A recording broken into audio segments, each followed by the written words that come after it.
Hello students, BA part third के जो हमारे टॉपिक पाश्चात्य राजनीतिक विचारकों वाला जो हमारा पेपर है उसकी श्रृंखला के अंदर हम ये देखते हैं कि यूनानी राजनीतिक चिंतकों के अवसान के बाद या प्लेटो अरस्तु के बाद का जो पूरा सिनेरियो है उसके अंदर मध्ययुगीन जो विचारधारा है उसकी विशेषताओं का चर्चा हमने कल की थी।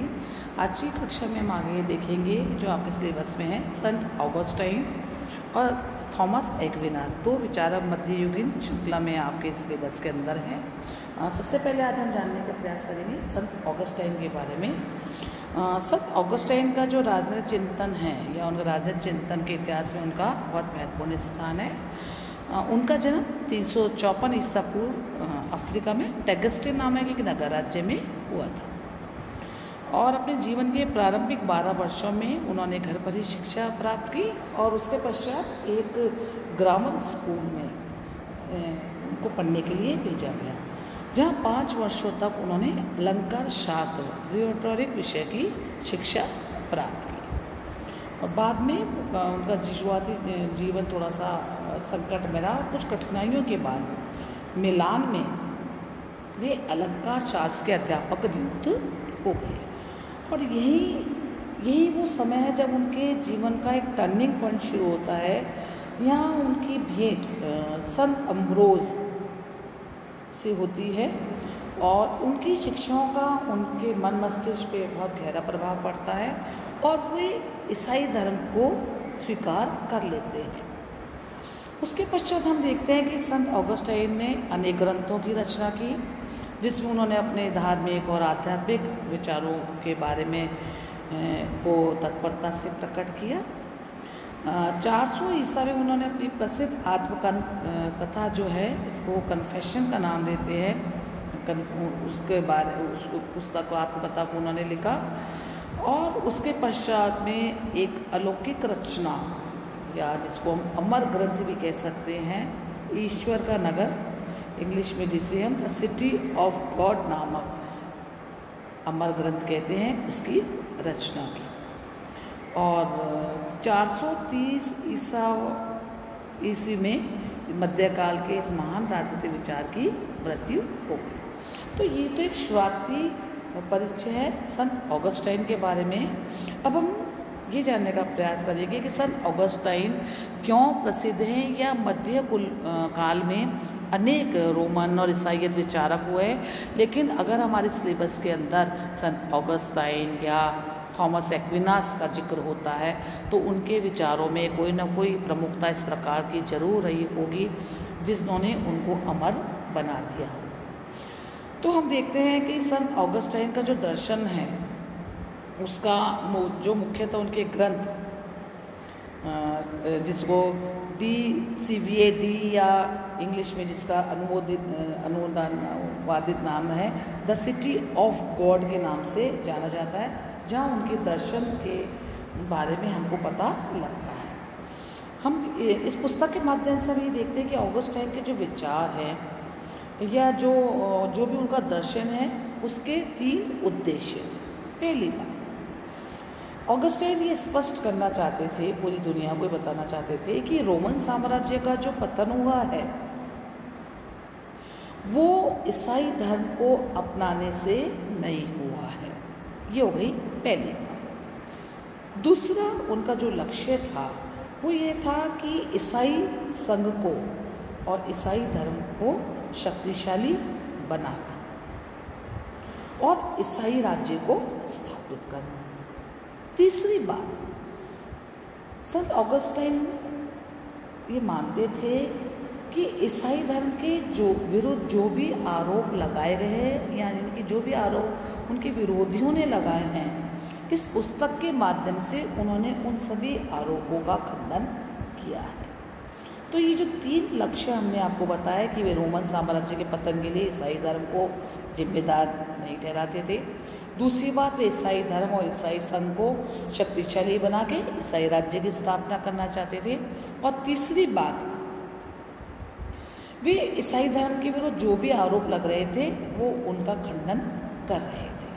तो इन तीनों उद्देश्यों की पूर्ति के लिए और के लिए ही उन्होंने अपने दार्शनिक विचारों का विकास किया और अपनी पुस्तक द सिटी ऑफ गॉड में उसके बारे में बताया।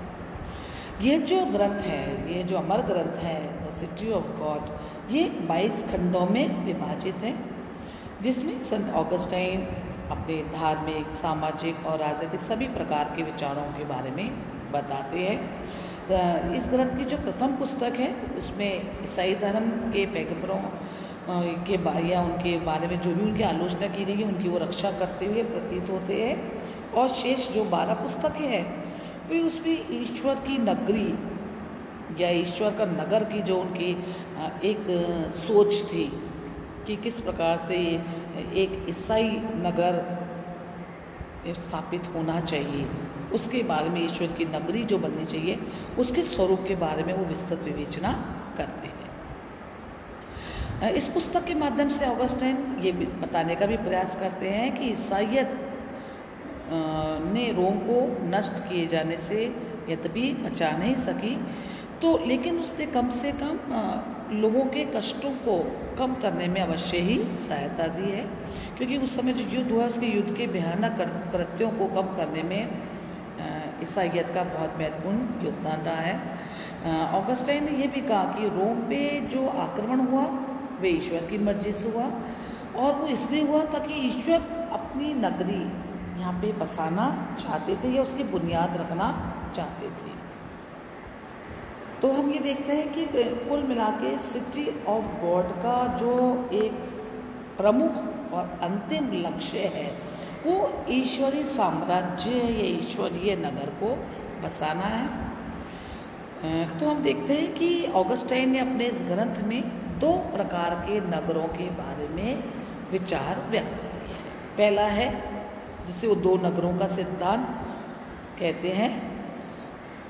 इसमें पहला नगर है सांसारिक नगर और दूसरा है आध्यात्मिक या ईश्वरीय नगर।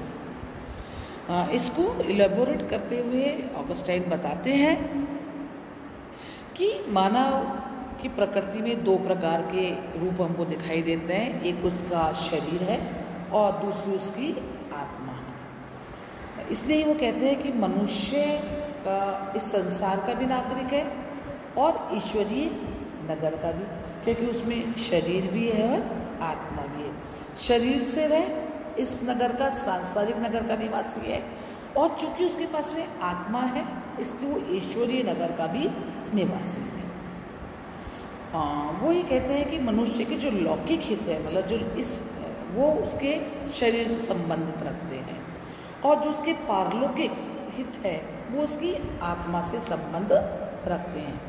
ये जो आइडिया है, ये ऑगस्टाइन के ग्रंथ की जो व्याख्या है 2 नगरों वाली, ये एक प्रमुख विचार है कि डनिंग उन्होंने अपनी पुस्तक हिस्ट्री ऑफ पॉलिटिकल थ्योरीज में इसके बारे में विशेष रूप से बताया है। तो हम ये देखते हैं कि ऑगस्टाइन ये बता रहे हैं कि मानव की प्रवृत्ति द्विमुखी है, अर्थात सांसारिक और आध्यात्मिक है। मानव के हित और स्वार्थ सांसारिक और आध्यात्मिक दोनों तरह के होते हैं।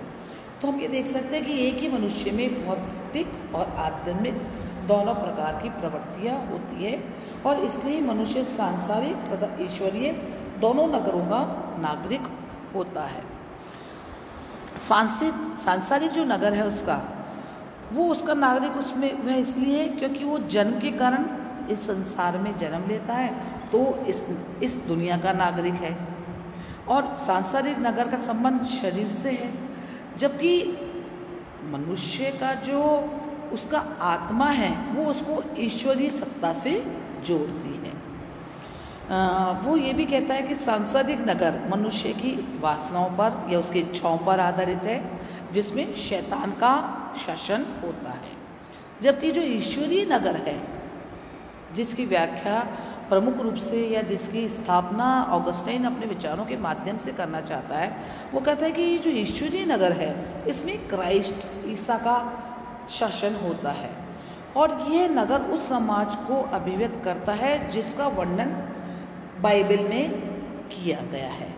और उसका ये मानना है कि ये जो नगर है, ये जो ईश्वरीय नगर है, इसकी सत्ता सर्वोत्कृष्ट है एक विचारक हैं सबैन ने ऑगस्टाइन को बहुत अच्छी तरह से परिभाषित या व्याख्या उनकी व्याख्या की है।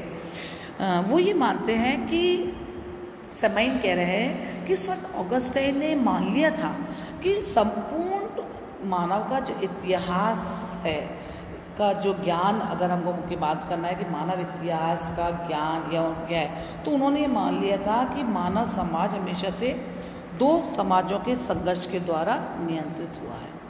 एक है सांसारिक नगर, जहाँ पे मनुष्य काम, क्रोध, मद, लोभ, मोह आदि पर आधारित रहा है। दूसरी ईश्वरीय नगर है, जहाँ मनुष्य शांति और आध्यात्मिक प्रवृत्तियों या मुक्ति की आशा के पर है। तो सबैन ये कह रहे हैं कि जो इतिहास, पूरा मानव इतिहास जो देता है वो इन दो समाजों के संघर्ष की नाटकीय कथा हमको दिखाई देती है, जैसा कि ऑगस्टाइन ने हमको बताने का प्रयास किया है। आगे ऑगस्टाइन अपने विचारों में कहते हैं कि जो चर्च है वह ईश्वरीय राज्य का प्रतिनिधि है। कि अब अगर हमने देख लिया दो नगर है, सांसारिक नगर, ईश्वर नगर। तो वो जब ईश्वरीय नगर की बात करें तो कह रहे हैं ईश्वरीय राज्य का को कौन चलाएगा। तो वो यहाँ वो क्या ऑगस्टाइन कह रहे हैं कि जो चर्च है वो ईश्वरीय राज्य का प्रतिनिधि है, यानी कि अब दुनिया पे जो व्यवस्था रहेगी वो सारी व्यवस्था या जो राज्य की व्यवस्था रहेगी वो चर्च रहेगी। यानी कि जहाँ हम यूनानी चिंतन में राज्य को प्रमुखता देते हैं और मनुष्य राज्य को अपनी सारी सत्ता सौंप देता है और उससे आदेश लेता है, इस नगर राज्य में, इस ईश्वरीय नगर में मनुष्य अपनी सारी सत्ता चर्च को सौंप देगा और चर्च के रूप में एक ईश्वरीय सत्ता या ईश्वरीय राज्य पुनः जीवित होगा जो कभी नष्ट नहीं होगा। आगे की कक्षा में हम इसी पर चर्चा करेंगे। धन्यवाद।